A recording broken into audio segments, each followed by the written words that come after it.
In the years after the Civil War, when the South was struggling to rebuild and redefine itself, a quiet but powerful shift was taking place in Texas. In Fort Bend County, a new kind of leadership was rising.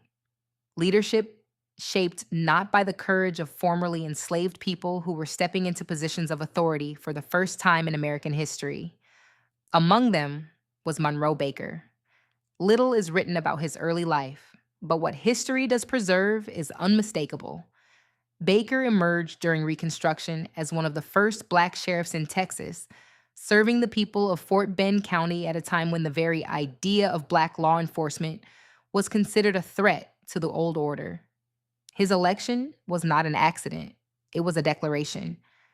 A community of newly freed men and women chose him because they trusted him with their safety, their rights, and their future. But here's where the story becomes complicated. If you search today, you'll find modern sources saying that Eric Fagan, elected in 2020, is the first black sheriff of Fort Bend County. And that statement is true, but only for the modern era. What those summaries don't explain is that many counties across the South reset their political histories after Reconstruction collapsed. When white supremacist governments took control, they rewrote records, removed black officials from county histories, and erased the achievements of men like Monroe Baker. Reconstruction era black sheriffs were intentionally left out of the official narrative. That's why Baker's name doesn't appear in modern first black sheriff lists. Not because he didn't serve, but because the era he served in was buried. Yet the historical evidence remains.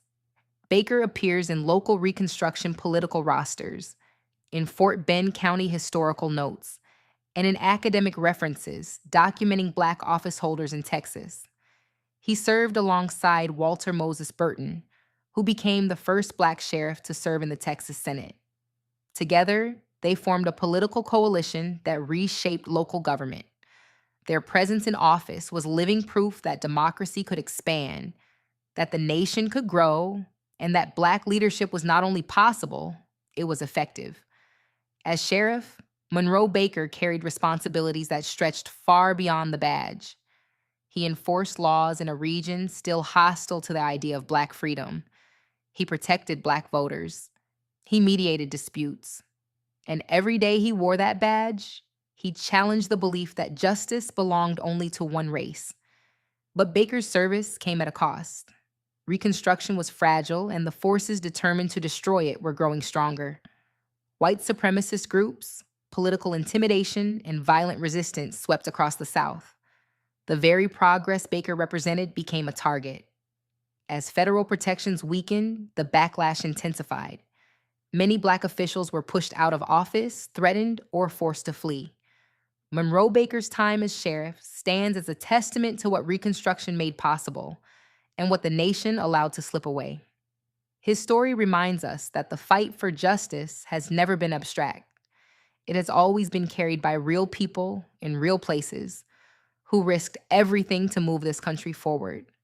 Today, his name may not appear in every textbook, but his legacy lives in every black law enforcement officer, every elected official, and every community that continues to demand equal protection under the law. Monroe Baker was more than a sheriff. He was a symbol of Reconstruction's highest hopes and a witness to its collapse. And now, his story is no longer untold. This is Black Justice Untold, the stories they tried to erase, now remembered.